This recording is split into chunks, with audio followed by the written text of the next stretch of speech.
So yeah, we have cameras in the back. It's not for Netflix or anything. Don't worry. It's not. Like, oh no, this is for fucking TikTok. Like, this is, no. I'm trying to stay relevant. I am. Like, cause I see my friends. They're all comedians who are young and successful, and their fans are on TikTok. And sometimes you see guys my age and they're trying to make TikTok content. Like, and there's nothing sadder than that. Like you see like 45-year-old, 44-year-old guys, and they'll be like.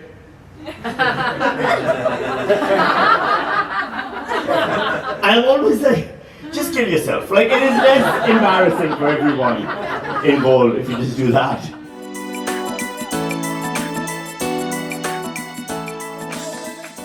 We're going to Sami Shah!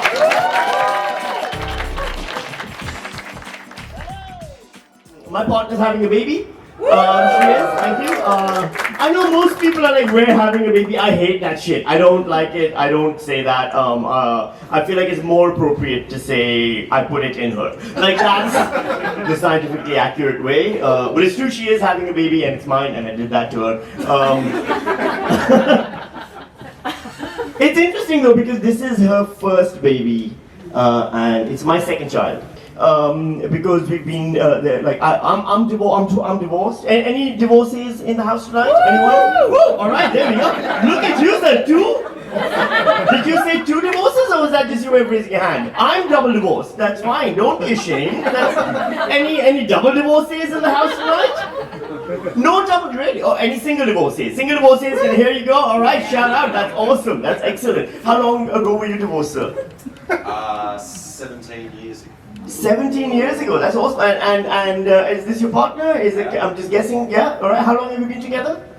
17. Because of the divorce. There we go. 10 years. That's right. And can I ask a tricky question? You have to answer this if you feel uncomfortable. Are you married? Are you doing the? I'm not doing that. Right. That's the fucking hack. It took me a long time to figure that shit out. I'm really no, because here's what you have to understand. Like I got married when I was young. I was 24 years old, and in Pakistan, my partner and I were dating. My first ex-wife. And we were dating at 24, and in Pakistan, when you're 24 and you're dating, you get married. It's just it's like a cultural thing, and you just, the pressure is there, so you do it. And we got married, and we had married for like 12 years. We were together. We had a child during that time, and at the end of the 12 years, we decided, look, we're different people now. Let's just stop, and so we stopped the marriage. We kept the child. Can't give him back, it turns out, and then we ended that, and then I was single for a while. Then I met someone else, and then she and I were together for 4 years, and then she and I got married, and then right after we got married, she had an affair. Like right after we got married, like too soon after the wedding, like as if it was part of the wedding celebrations. I feel like I think she got confused, like what you okay, so here's the thing. That happened in 2020, and it's now early 2020, and it's now 2023, and now I have hindsight, I have distance, I have time. I can look back now on what happened, and I can honestly and truthfully, looking back, I can say, fuck her. I hope a car hits her. And then, because I don't learn a lesson, I met someone else, and we're together now. We're in love. But any married people here tonight? Like people who are on their first marriage, on their yeah, all right, in the back. How long ago were you married?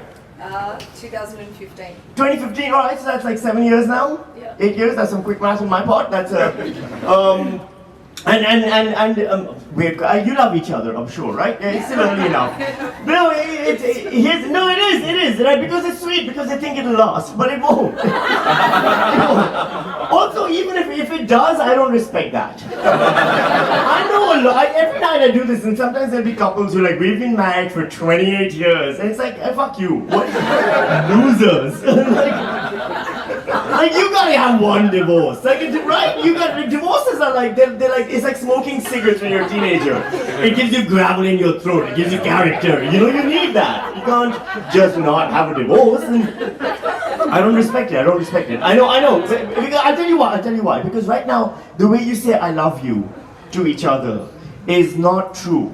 It isn't. Because this is how people who've never been divorced say I love you. People who are in love but have never been divorced, you say, I love you. And that's the whole sentence, right? That's it. That's what you're saying. But I have divorced love. Because my partner's divorced and I'm divorced, and so we have a more honest, because our love, we say, I love you.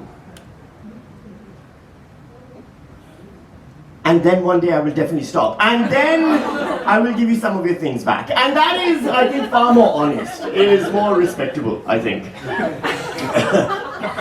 She's worried because she's never had a baby, and this is her first, and like I said, I've already had one. This is my second child, which puts me in that weird position now where I have to mansplain childbirth to a woman, and that is so empowering. It really feels amazing. She's really worried because she's in her 30s, and women in their 30s have a difficult time conceiving, right? It's hard. It gets harder. It's not fair, but it's true. And what happens, and every year after 30 it gets harder. And she was like, what if we can't conceive? What if we can't have a baby? What if we have to do IVF? I don't want to do IVF. And I was like, babe, I'm Pakistani. You don't get population numbers like ours without on time every time. And she was skeptical fucking first try, nailed it.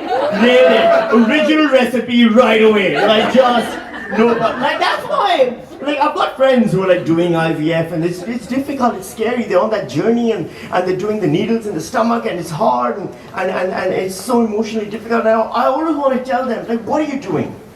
Fuck a Pakistani. We may not be good in bed, but we will get you pregnant on time every time. It's really easy, because they're always like, how do we do that? And I'm like, it's simple. Here's what you do. You book an Uber. And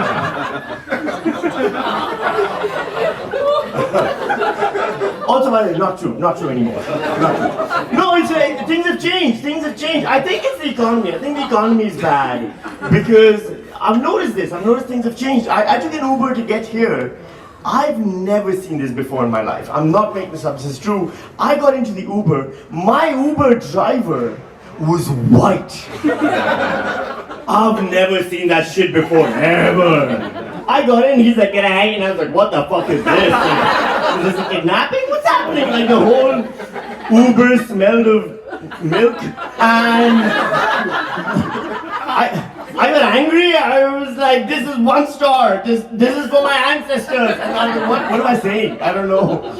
Then I got excited. I was like, drive me, white slave. And he didn't like that at all. He didn't like that. So by the way, that's the last joke I make about white people tonight. No more jokes about white people. I'm done. That was it. That was the last one. I've done a lot. I've done a lot of jokes. It's really hurt my career in retrospect. I don't think that was a good idea.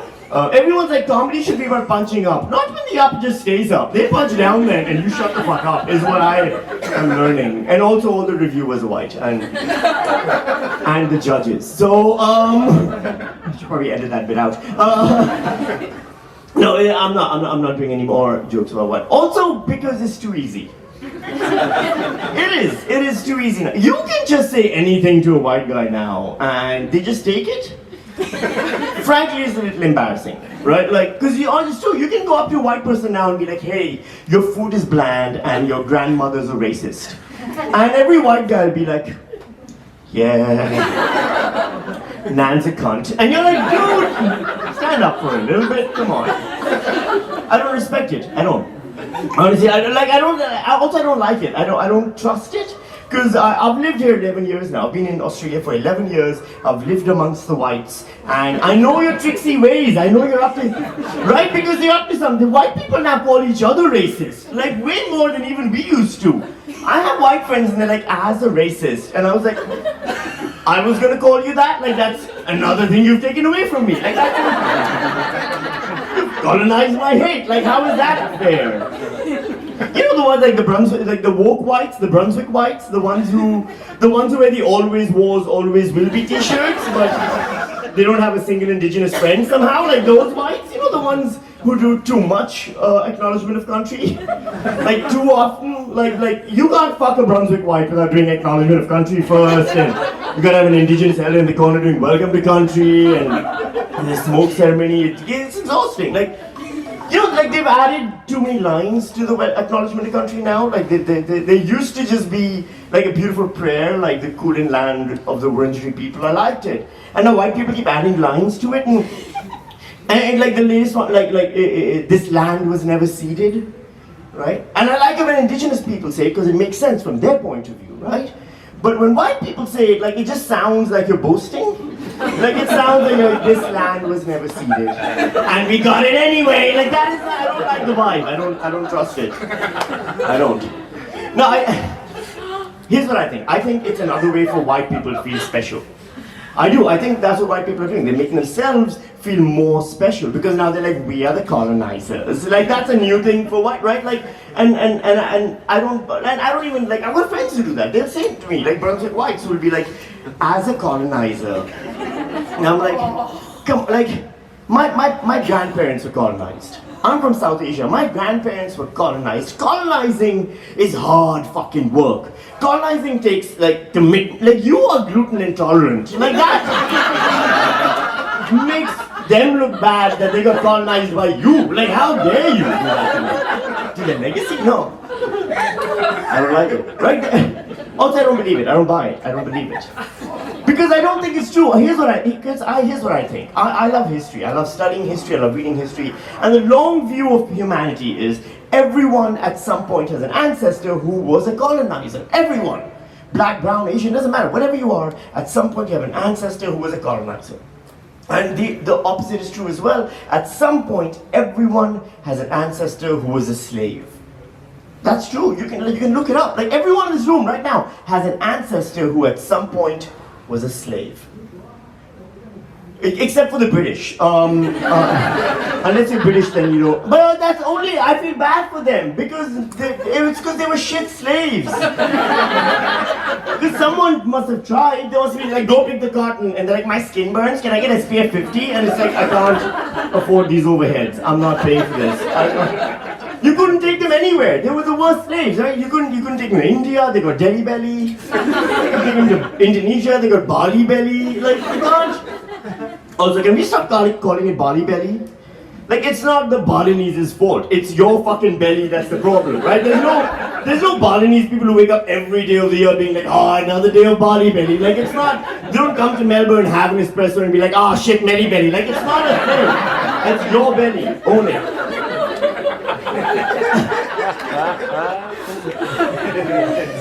So yeah, like I said, no more jokes about white people. I'm done. That was the last one. Also because here's what I think. I think white people aren't unique in being racist. I think that's what happens, right? We make white people feel, immigrants particularly, we're bullshit. Like we make white people feel like they're the only racists, but like, are there immigrants here tonight? Any immigrants in the room? Anyone? Where are you from, sir? Pakistan. No shit, Pakistan! I said, that's a proper hi, my brother. How are you doing?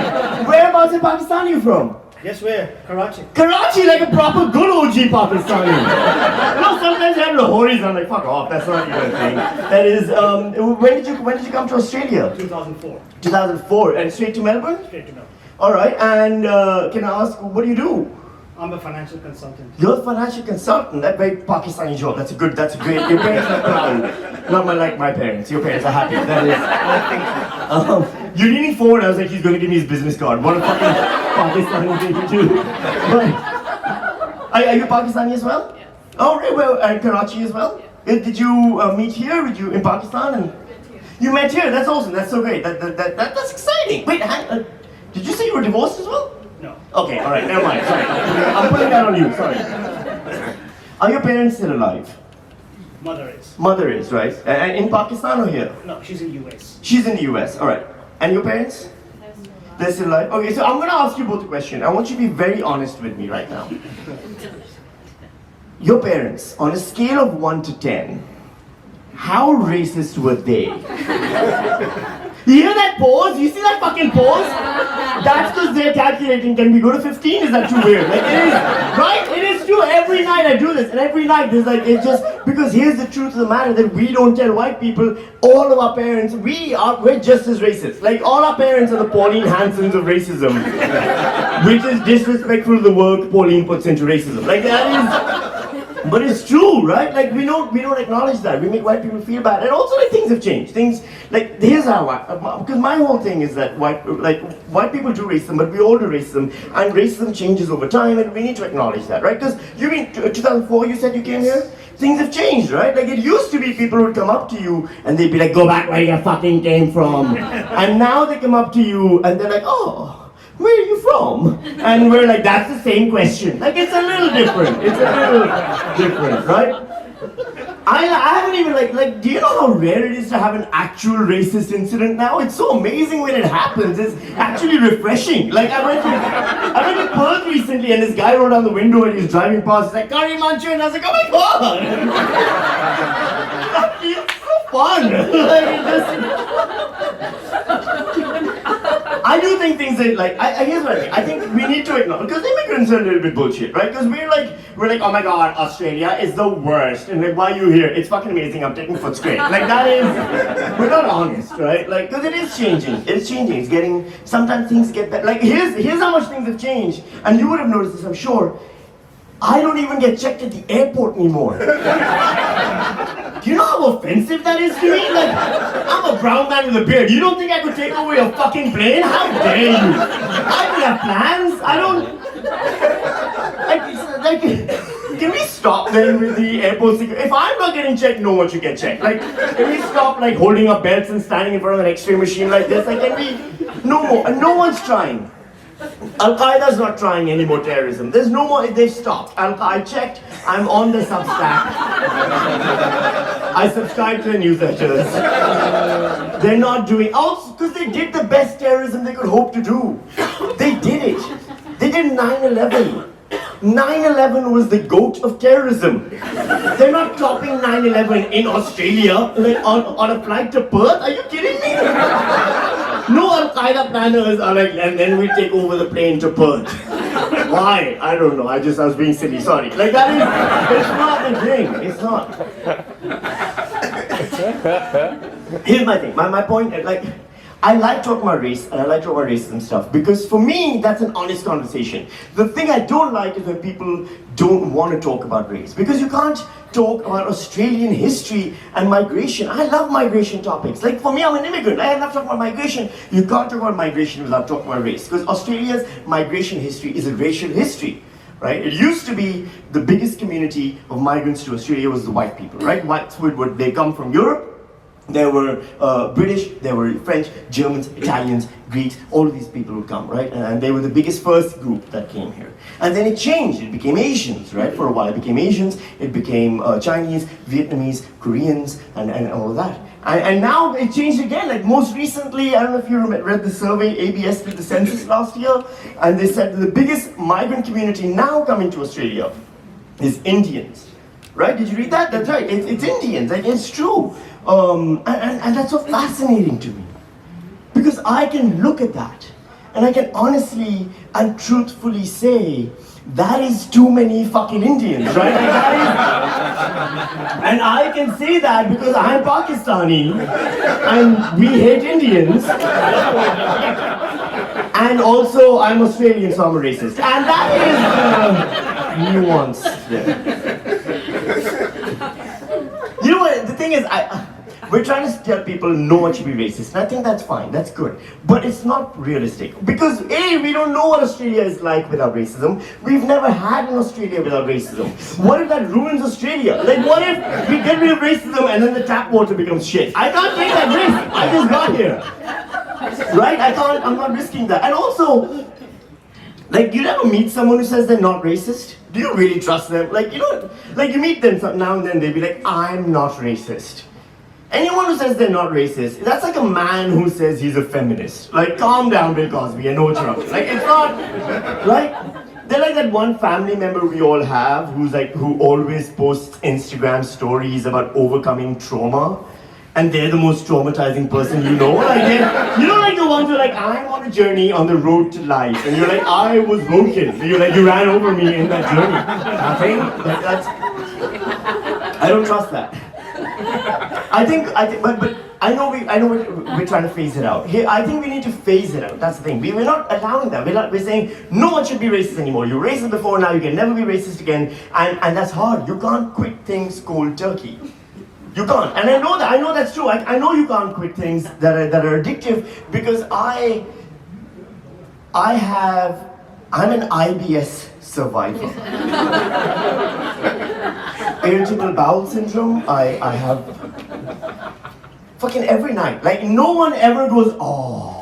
Like if I was like, I have cancer, you don't be like, oh. Fucking irritable bowel syndrome, no one gives a shit. Like nobody, yeah, I meant that on purpose. Like it's not, nobody, do you know how hard it is? Constantly with the diarrhea, constantly. Like I'm always, right now, I'm clenched so fucking tight. For you, not for me, for you. That is my life. And I gotta, like, I think it's because we don't get a footy game. IBS people, we don't get like a white ribbon that turns brown over the course of the game. We don't, no. But it's true, I've constantly diarrhea. My whole life has just been dealing with diarrhea.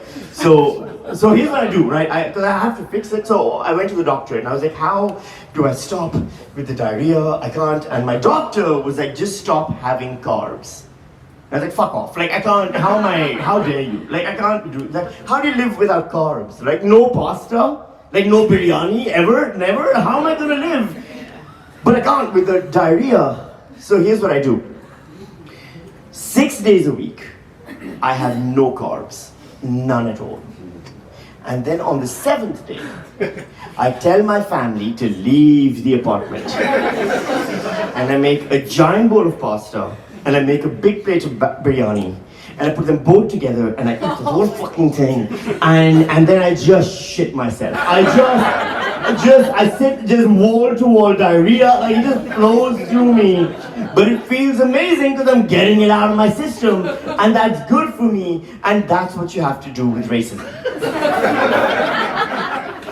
6 days a week. Don't be racist. And then on the 7th day, tell your family to leave the apartment. And then just put on a rap song and sing along to all the lyrics and you'll feel amazing. And I think that's what's the answer here. I need to stop talking about race stuff. It's also it's weird because my partner's white. She's white, I'm brown. We're hoping for a Chinese baby. And they're the cutest ones. They're the cutest ones. You know that's true. She says things, because she's never had a kid before, so she says things that people who've never had children say. Like she says the other day, she was like, what if we hurt her? Like, what if we hurt the baby one day? And I was like, of course we will. Like, we're gonna fuck it up good and proper. What are you talking about? Like that? Because parents know this. Parents know you can't not fuck up your kids. Like, you know that you can do your best, you will fuck up. I fucked up, and my parents did their best. My parents got married in Pakistan when they were young. They were in their 20s. They barely knew each other. It was an arranged marriage. Did your parents have an arranged marriage? Right? It's a unique thing. They don't know each other, but they have to get to learn each other about each other after they get married. And they learned that they were different people, but they overcame their differences and they compromised. They didn't have 2 divorces, and they got to know each other, and they sacrificed so much to give us the best life we could possibly have. And look at what I'm doing. Like, I just spent the last 20 minutes telling you about my diarrhea, and you weren't even that amused by it. Like, that's not even worth the fucking effort. Like, honestly, that's on them. That's their fucking fault, right? Like, there's so much shit that's their fault. Like, I have emotional and physical scars from them. Like, I have a physical scar on my forehead, and an emotional scar in that I hate animals. I hate animals because my dad, when I was 8 years old, brought home a rooster. No, he did. One day he just brought home a rooster. He's like, so you have to understand, we didn't have hens. We didn't have a farm. We lived in a city of 24 million people. There was no fucking rooster. And one day he's like, this is our rooster. And we're like, why is there a rooster? He's like, this is ours now. And we were like, why did he? And it took me a long time to realize, because now I get it. Now I understand. It's hard to be a dad. It is. It's confusing to be a father. No one tells you how to do it, and sometimes you just break and you buy a rooster. Like, it just... I know it's true because so my daughter is 13 years old, right? And her school has Mother's Day events. Every year they have Mother's Day, right? And Mother's Day is wonderful. It's great. It's at 4 o'clock in the evening every day. I was like every year on Mother's Day they have 4 o'clock in the evening this thing. All the moms come and they all get together and there's tea, and there's scones, and there's cupcakes, and there's a raffle, and then all the kids get together and sing a choir, and it's beautiful. This year they had Father's Day for the first time. Father's Day was at 7 o'clock in the morning. I'm not lying, this is all true, you can look this up. 7 a.m. was Father's Day. We get there, we get sausage rolls. We get the cold sausage rolls. We take them, no coffee. We sit down, all the dads were looking at each other, and then a man from Beyond Blue got up and gave a half-an-hour speech on why we shouldn't kill ourselves. Because they were like, look at these fucking losers trying to relate to their teenage children. They're all gonna hang themselves any second. Someone needs to say something. And we were like, give me coffee or I'll fucking kill you. Like we were... So it's hard. My dad didn't know what to do. He had me for a son. Like this is how I am now. I was even weirder then. Like he was like, this boy needs masculine energy. Here's a rooster. Like this is, I think that was his thinking. And that rooster fucking hated me. It hated me right away, every second of the day. That's why I hate fucking animals now, because it was always attacking me. And I know I live in Australia, and Australians love animals. Every Australian is like, oh my god, wombats, and oh my god, like cockatoos and koala. Like every Australian's dream is to go swimming in the ocean, get attacked by a shark, they survive the attack with one arm missing, and just walk down the beach going like, one day I shall return. Like that is, fuck that, I hate animals, fuck animals. Because the rooster attacked me. Right? I came out of my room one day, I was reading a comic book, and the rooster just came, I looked up, it's just charging at me, like a shark with like the fin on the head, coming at me, and I panicked and I ran. And I ran up the stairs and I slipped and I fell and I hit my head and I burst my head open and blood started pouring down my face. And my parents heard me scream, so they come out on the balcony and they look down and see their 8-year-old son, blood all over his face and a rooster pecking his shoulder. And my mom was like, I gotta take him to the hospital. And my dad was like, I gotta kill the rooster. Like he was so, he's got a taste for blood now. Like he was just like, we ate that fucking thing. And he took me to the hospital, this is true, my mom took me to the hospital. And the doctor looks at me, and the doctor goes, what happened? And my mom, I'll never forget this, my mom locked eyes with me, didn't break eye contact. And she goes, he got attacked by a dog. And for years I was like, why did she lie? And then I realized, because the alternative was, he got attacked by his dad's cock. And nobody needs to hear that.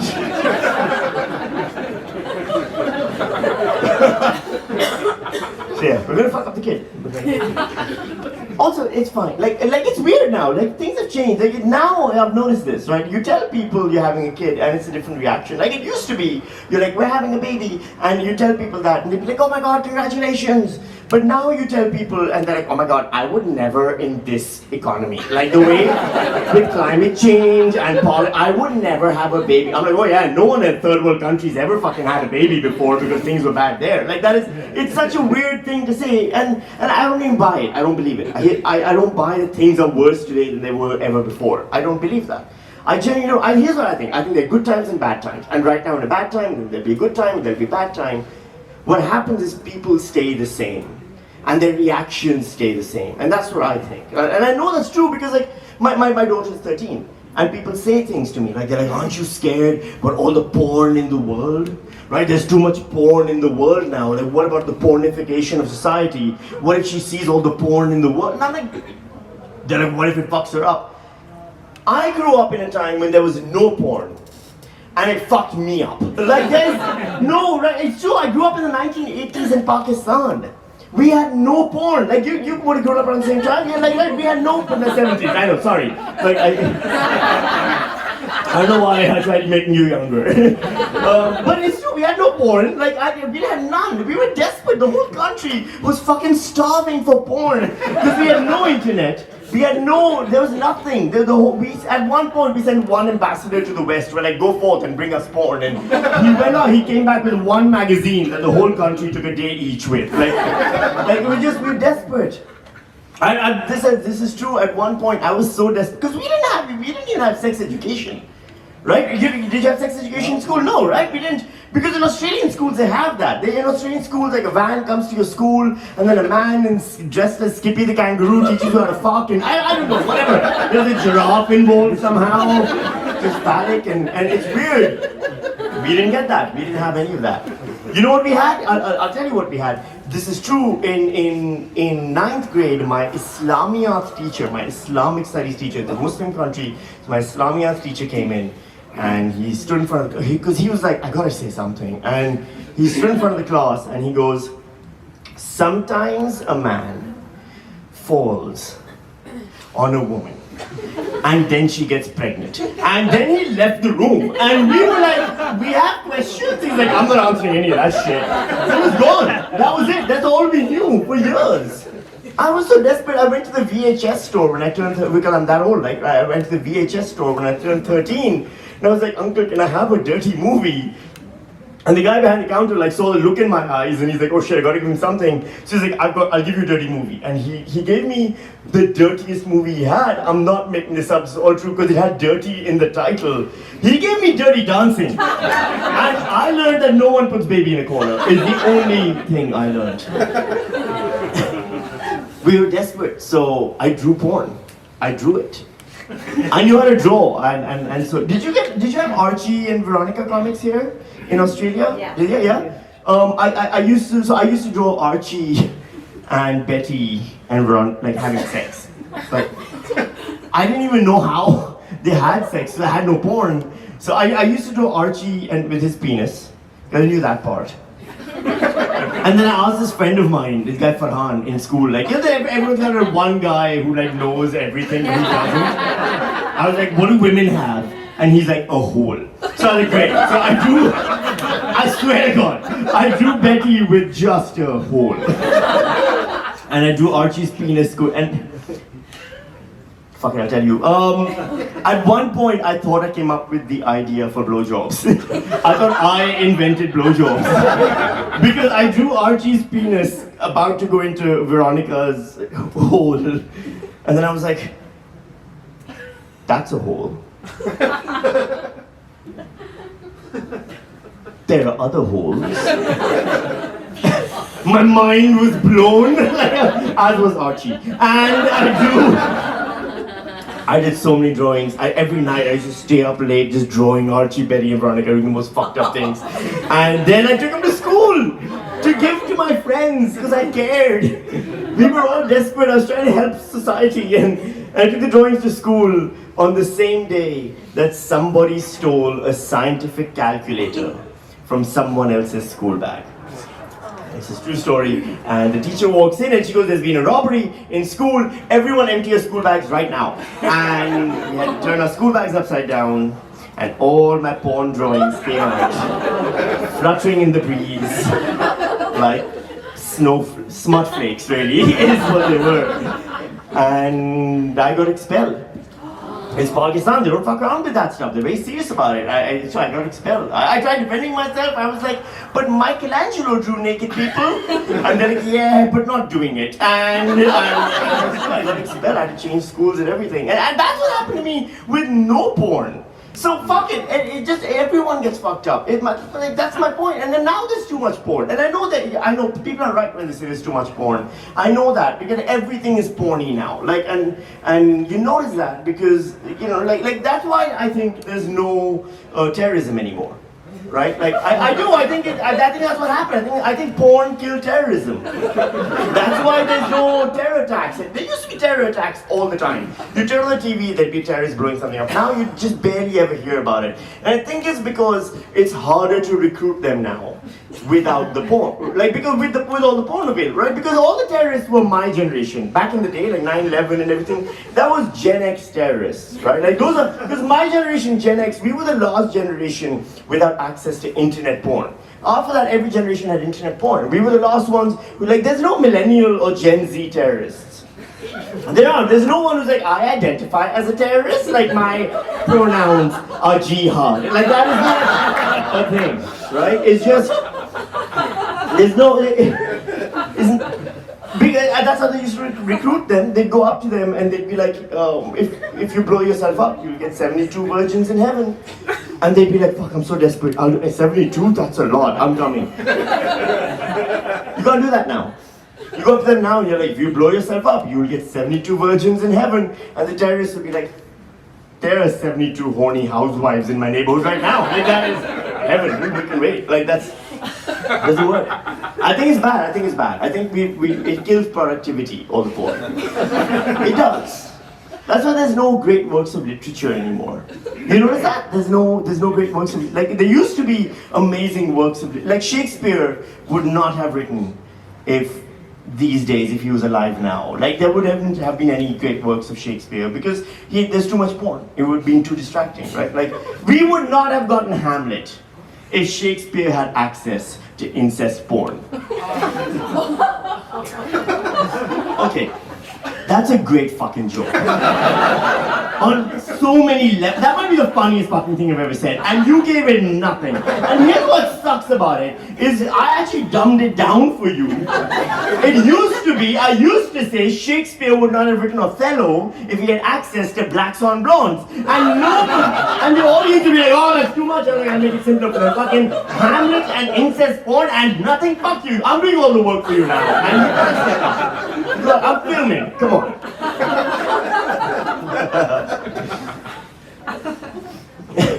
It's like, here's the thing. My partner, right, she comes up to me now and she goes, hey, you need to be healthier. Because I'm 44, I'm a Pakistani 44. How old are you, sir? 47. 47, right? So, like, you know, why were you acting when I was like, you grew up in the 80s as well, you were like, not me. You said that. Alright, so 44, 47, that's like a white 80, right? Like that is, we have a different, it's true, we have a different thing. Like my cholesterol's through the roof, heart disease is through the roof, fucking diabetes is through the roof, right? And it sucks, and my partner the other day, she comes up to me and she's like, have these. I'm like, what are those? And she's like, vitamins. What the fuck are those for? She's like, don't you want to live long? I was like, no. Who wants to live long? And I realized she does. She wants to live long. Because if she lives long, she becomes an old white lady. And old white ladies are the best. They are. They're amazing. Every old white lady lives to 98 years old. Like they live forever. And they're amazing. They have beautiful stories about their first love who went into the Great War and never came back. And they all collect teapots and they're great at Scrabble and they get on trams all by themselves and so independent and they say racist things to Asian students to go back where they came from, but they're so cute. What are you gonna do about it? Like it's like that, right? Like the Queen was an old white lady. The Queen was amazing. And I know a lot of you are Melburnians who are like, fuck the Queen. My Pakistani mother cried when she died. Shut the fuck up, right? And that's who she becomes. She becomes a queen. That's her role model. Who's my role model? Who do old brown men get? What's a famous old brown man? It's Gandhi. That's right. You won't call it fucking Gandhi, and none of you are brave enough to say it. But it's true. It's fucking Gandhi. Nobody wants to look like. I don't want to look like Gandhi. Gandhi didn't want to look like Gandhi. Do you know how old Gandhi was when he died? 26 years old.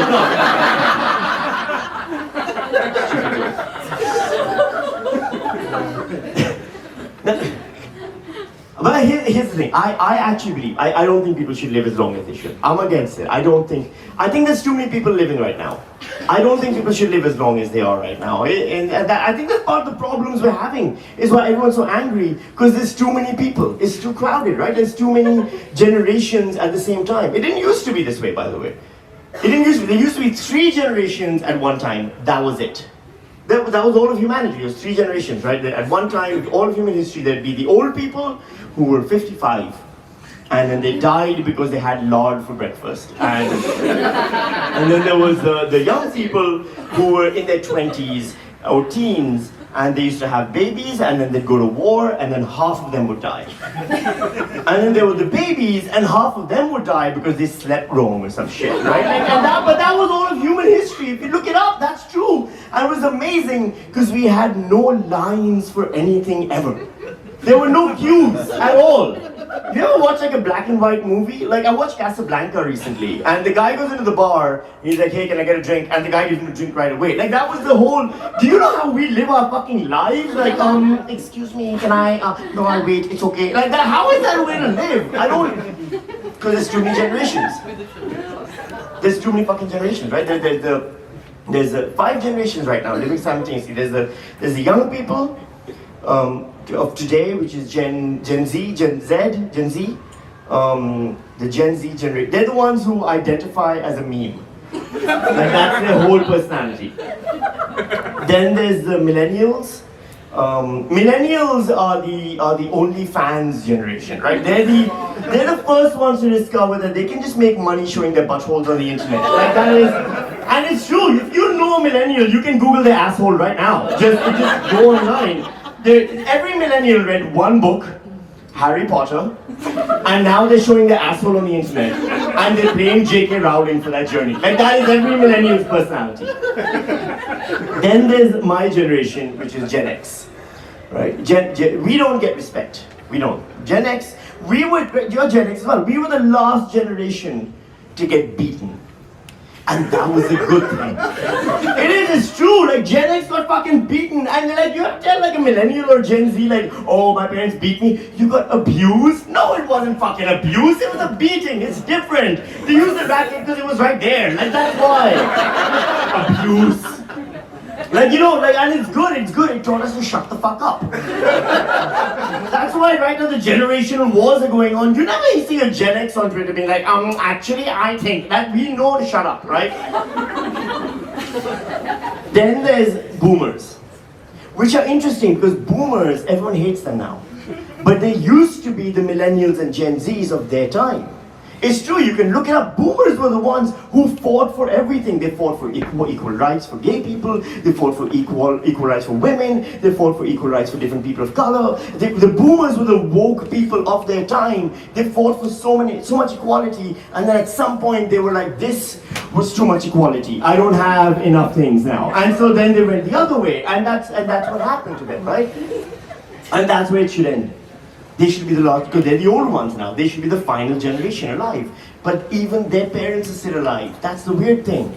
So many people have the boomers' parents are still alive because everyone's fucking eating vitamins and living forever. And you've got, do you know their name? The boomers' parents' generation? Do you know their name? Anyone?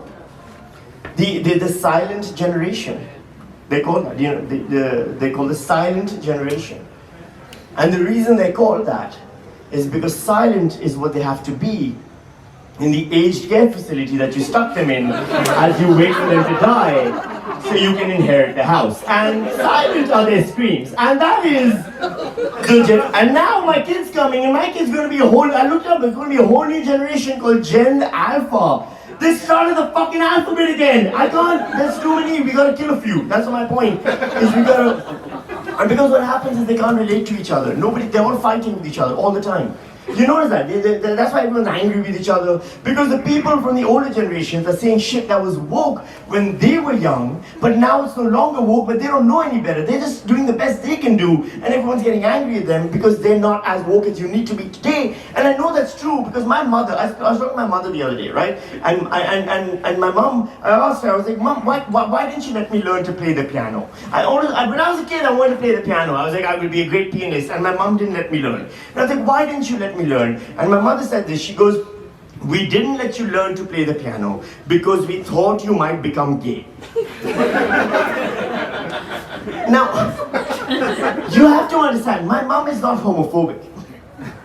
Again, she's Pakistani, so she's a lot homophobic, but they didn't want me to have a difficult life. That was it. And they thought if you were gay, you have a difficult life. And in Pakistan, that's true. And so they thought, they didn't know how gay happened in the 80s in Pakistan. They were going with the best information they had at the time. And they thought if you play the piano, you become gay. And so they didn't want me to play the piano. And I don't know what they thought. Like, you're like, I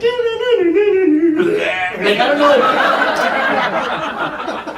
what they thought the cycle of gay was. I don't know how they thought it worked, but here's the problem. I'm not gay and I can't play the piano. So maybe they were right. I don't know. Like, what if, but I'm twice divorced, so if this one doesn't work out, I'm tinkling the ivories. I'm just saying.